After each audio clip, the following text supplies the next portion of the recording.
बात करते हैं बरेली की, जहां पर डीजे पर डांस को लेकर दो पक्षों में मारपीट हो गई। दोनों पक्षों के लोगों ने लाठी डंडों से एक दूसरे को पीट दिया।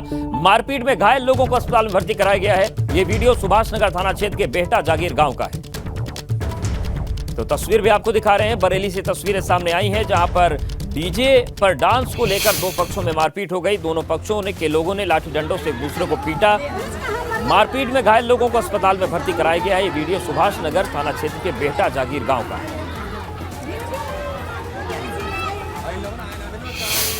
और चलिए इस वक्त की बड़ी खबर का रुख करते हैं। गाजियाबाद में गेमिंग ऐप के जरिए धर्मांतरण के मामले को लेकर बड़ी खबर आ रही है। यूपी पुलिस ने गृह मंत्रालय से जांच की जानकारी साझा की है। आईबी और अन्य केंद्रीय एजेंसियां मामले की जांच में जुटी हैं। प्रारंभिक जानकारी के मुताबिक उत्तर प्रदेश के इस मॉड्यूल की समानता मध्य प्रदेश और देश के अन्य हिस्सों में खुलासे किए गए धर्मांतरण मॉड्यूल से है, और लिहाजा केंद्रीय एजेंसियां और प्रदेश की एजेंसियां साझा तौर पर इस मामले की जांच कर रही हैं। मतलब ये एकदम समझ से परे और यकीन करना मुश्किल होता है कि गेम के जरिए भी धर्मांतरण की साजिश चल रही है, कि जो छोटे बच्चे हैं, जो किशोर हैं, उनको गेम की लत लगाइए और उसके बाद उनको धर्मांतरण से जोड़ दीजिए। गाजियाबाद में गेमिंग ऐप के जरिए धर्मांतरण का मामला जो है, यूपी पुलिस ने गृह मंत्रालय से जांच की जानकारी साझा की है। तो प्रारंभिक जानकारी जो मिल रही है उसके मुताबिक उत्तर प्रदेश के इस मॉड्यूल की समानता मध्य प्रदेश और देश के अन्य हिस्सों में खुलासे किए गए धर्मांतरण मॉड्यूल से भी है। लिहाजा केंद्रीय एजेंसियां और प्रदेश की एजेंसियां साझा तौर पर इस मामले की जांच कर रही हैं। अंदाजा आप लगाइए कि जिस तरीके से धर्मांतरण का जाल बिछाया जा रहा है, अगर गेमिंग ऐप तक उससे नहीं बच रहे हैं तो कितनी सुनियोजित और सुसंगठित साजिश चल रही है देश के अंदर धर्मांतरण को लेकर। और शक्ति हमारे साथ जुड़ गए गाजियाबाद से। शक्ति, यकीन करना शुरुआत में मुश्किल हो रहा था कि गेम के जरिए भी धर्मांतरण की साजिश रची जा सकती है। जांच में क्या चीजें निकलकर सामने आई हैं? देखिए, सबसे पहले ये शुरुआत जब हुई उस समय एक जो किशोर के जो परिजन थे, उन्होंने आकर एप्लीकेशन दी और उन्होंने FIR इस पूरे मामले में दर्ज कराई, क्योंकि उनका बच्चा 5 टाइम घर से निकलता था और जिम कहकर निकलता था और पहुंचता था मस्जिद में। उसके पिता ने जब पीछा किया तो मालूम चला कि उसका धर्मांतरण हो गया है, यानी कि वो मस्जिद में जाकर 5 टाइम की नमाज पढ़ने लगा। FIR हुई, इसके बाद जांच शुरू हुई, तो अब एक नहीं 4 मामले सामने आ गए हैं, जिसका खुलासा करने वाले हैं DCP सिटी निपुण अग्रवाल हमारे साथ हैं। सर, किस तरीके से इस पूरे कहे तो इस पूरे खुलासे तक आप लोग पहुंचे और इसमें गिरफ्तारी भी हुई है, और कौन कौन लोग सम्मिलित है, क्या था पूरा मामला? देखिए, इसमें 30 मई को हमें तहरीर प्राप्त हुई थी, जिसमें अभियोग पंजीकृत कर लिया था। इसमें एक बद्दो नाम की डिजिटल आइडेंटिटी सामने आई थी शहनवाज मकसूद खान की। साथ ही साथ अब्दुल रहमान नाम के एक मौलवी का नाम सामने आया था, जिनसे हमने सस्टेन्ड इंटरोगेशन करा, तो इनके विरुद्ध हमको पर्याप्त साक्ष्य मिले। डिजिटल एविडेंसेस थे, डॉक्यूमेंट्री एविडेंसेस थे, इनको हमने जेल भेजा है। इसमें 4 अभी तक नाबालिग बच्चों की बात सामने आई है, जिसमें कि एक जैन और एक हिंदू गाजियाबाद का रहने वाला है, एक चंडीगढ़ का और एक फरीदाबाद का। सभी से पूछताछ करी जा रही है, और इसमें जैसे इस रैकेट का और हमें मेंबर्स का पता लगेगा, हम आप लोगों को सूचित करेंगे। सोच भी नहीं पाते कि एक बच्चा किस तरीके से गेमिंग ऐप के जरिए उसका धर्मांतरण हो जाता है। तो किस तरह की साजिश ये चल रही है और किस देश से चल रही थी। और बताया जा रहा है कि यूथ क्लब एक यूथ क्लब पर कुछ जाकिर नायक की जो तकरीरें थी वो भी भेजी जाती थी, देखी जाती थी। Fortnite गेम का नाम था, डिस्कॉर्ड चैट ऐप थी। क्या क्या और खुलासा हुआ? देखिए, इसमें ज़्यादातर टीनेजर्स को और किशोरों को टारगेट करा जा रहा था। उस समय की एज ग्रुप बहुत ही इम्प्रेशनेबल माइंड होता है, लोग बाग तुरंत ही लोगों से अट्रैक्ट हो जाते हैं। तो इसमें गेमिंग ऐप जो Fortnite यूज़ करी गई है, इसके माध्यम से साथ ही साथ डिस्कॉर्ड चैट एप्लीकेशन है, जिसमें कि अलग अलग Fortnite नाम से कम्युनिटी बनी रहती थी। अगर गेम हारते थे तो उनको कुरान की आयतें पढ़ने के लिए बोला जाता था, और जब गेम जीत जाते तो उनमें विश्वास बढ़ जाता था। उसके बाद उसमें डॉक्टर जाकिर नायक की वीडियो शेयर करी जाती थी ताकि वो इस्लाम कबूल कर लें, और उसके बाद डॉक्टर तारिक जमील, इनको हार्डलाइनर बनाने के लिए उनकी वीडियो शेयर करी जाती थी। एक यूट्यूब पे यूथ क्लब नाम का चैनल है, उसके बारे में भी एक कन्वर्ट है, उसने बताया है कि वो देखा करता था और उससे प्रेरित हुआ था। सर, जो खुलासा हुआ आपका, इसमें ये भी बताइए यूरोप से भी इसके कनेक्शन जुड़े हुए थे। यूरोप में जो कि पहले ईसाई धर्म के थे, अब वो मुस्लिम धर्म के उन्हें बना दिया गया, और उसके बाद वो भी लग गए लोगों का धर्म परिवर्तन करवाने, किशोरों का धर्म परिवर्तन करवाने। इसमें एक नाबालिग बच्चा जो कि फरीदाबाद का है, उसने हमको बताया था कि इसमें कुछ ईसाई धर्म के लोग बाग भी थे जिन्होंने इस्लाम कबूल कर लिया है।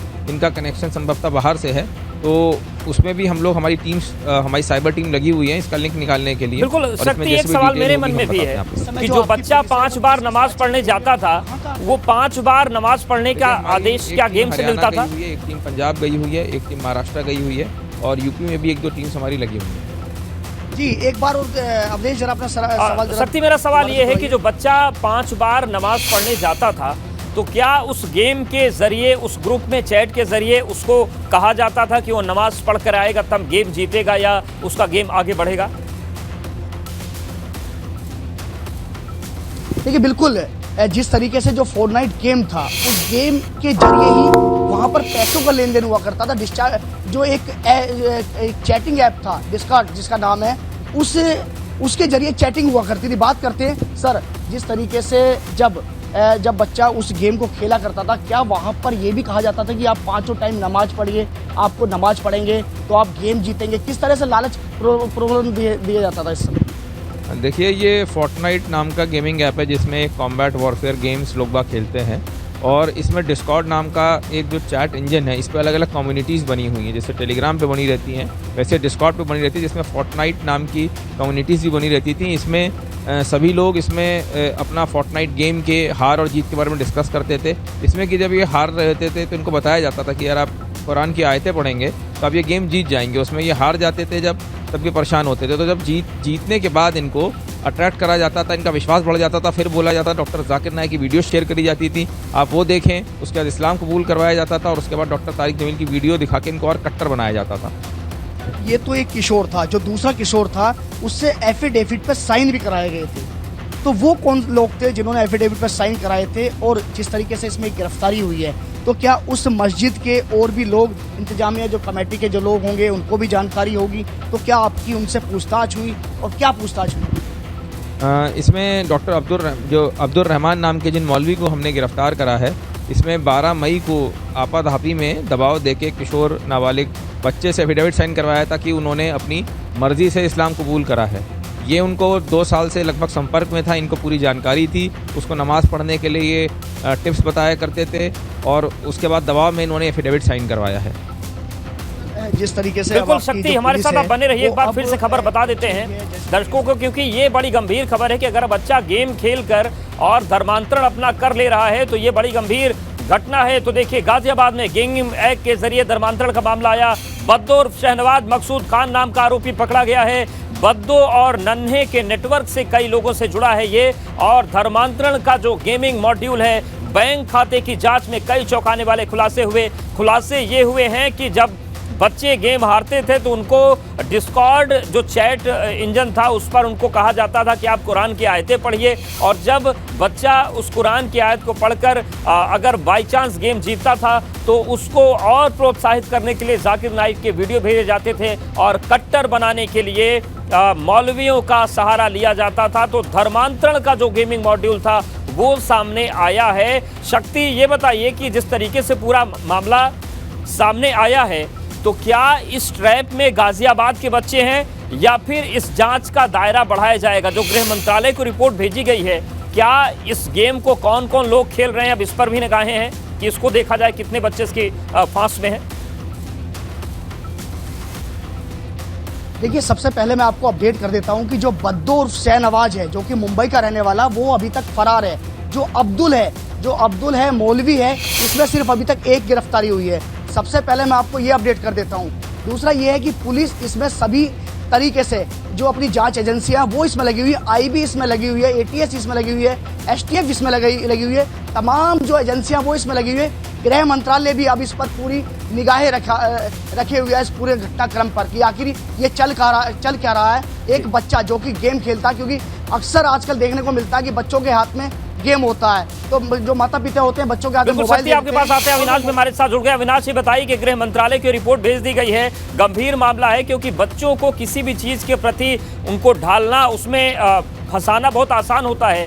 गृह मंत्रालय की संज्ञान को लेकर क्या आप जानकारी मिल रही है? किस तरीके से इस फोर्टनाइट पर काबू किया जाएगा? जी बिल्कुल अवधेश, अगर बात करें तो जिस तरीके से ये मामला गाजियाबाद में आया, इसके बाद अगर बात करें तो इसी से मिलता जुलता हुआ एक मामला मध्य प्रदेश में भी आया हो, जिसके बाद अब गृह मंत्रालय सतर्क हो गया। गृह मंत्रालय ने उत्तर प्रदेश सरकार से, उत्तर प्रदेश पुलिस से भी पूरी रिपोर्ट मंगाई है।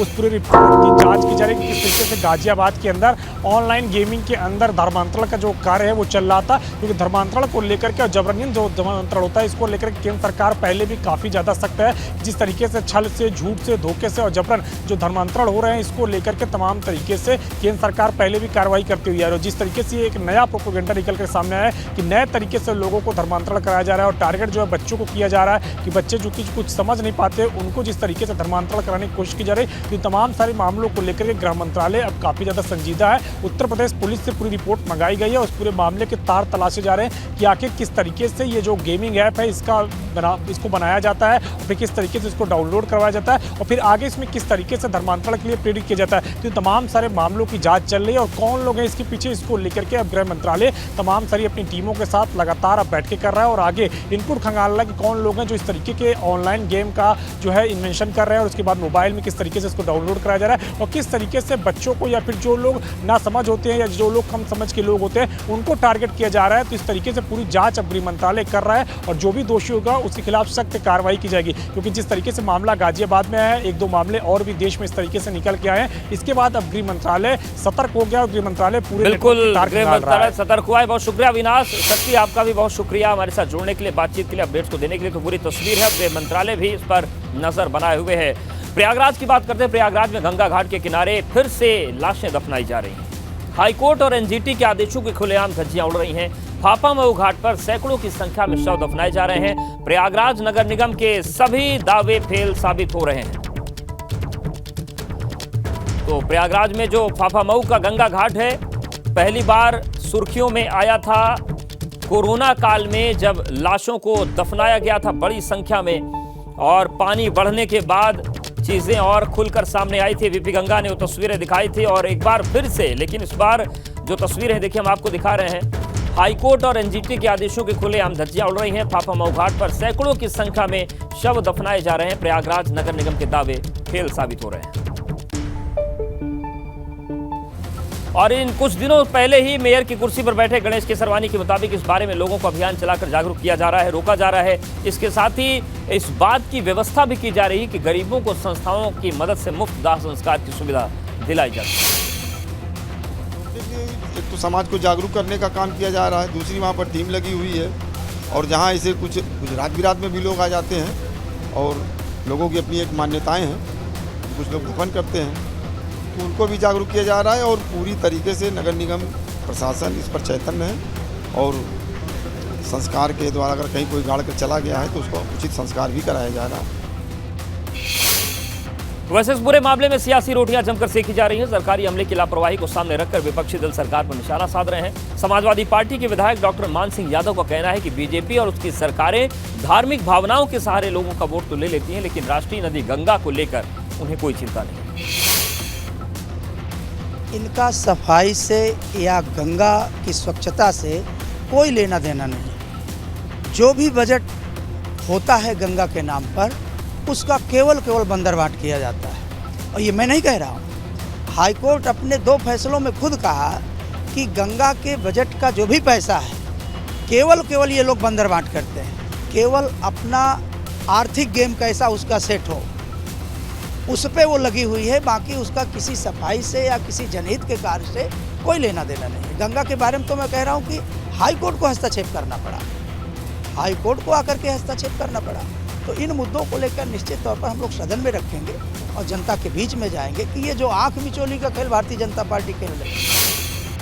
संगम नगरी प्रयागराज में रूढ़िवादी परंपरा, दकियानुसी सोच और नगर निगम समेत दूसरे सरकारी अमले की लापरवाही जीवनदायिनी और मोक्षदायिनी कही जाने वाली राष्ट्रीय नदी गंगा के लिए एक बार फिर से मुसीबत का सबब बन गई हैं। प्रयागराज की अगर बात करें तो यहाँ गंगा किनारे की जो घाट हैं, जो जगहें हैं, वहाँ पर इस साल भी बड़ी संख्या में शवों को दफनाया जा रहा है। और अगर हम प्रयागराज की बात करें तो गंगा किनारे की जो जगहें हैं, जो घाट हैं, जो इन्हें शमशान घाट के तौर पर लोग पहचानते थे, जहाँ रोजाना दर्जनों की संख्या में शवों का दाह संस्कार किया जाता था, वो कब्रिस्तान में तब्दील होते हुए नजर आए हैं। यह हाल तब है जबकि कुछ महीनों बाद ही मानसून दस्तक देने वाला है, जोरों की बारिश होगी, उसके बाद नदियां उफान पर होती हैं। गंगा नदी का जलस्तर जैसे ही बढ़ेगा तो ये आप देख सकते हैं कि जो शव दफनाए गए हैं, जो शव मिट्टी में दफन हैं, वो कब्र से बाहर आ जाएंगे और गंगा नदी में प्रवाहित होने लगेंगे। गंगा नदी को प्रदूषित करेंगे, ना सिर्फ प्रदूषित करेंगे बल्कि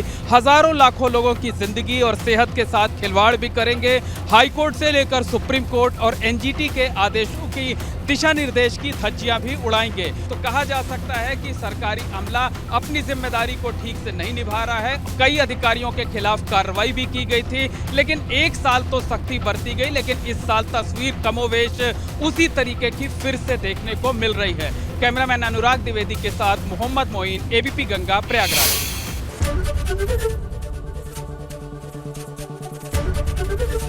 एबीपी गंगा, खबर आपकी, जुबान आपकी।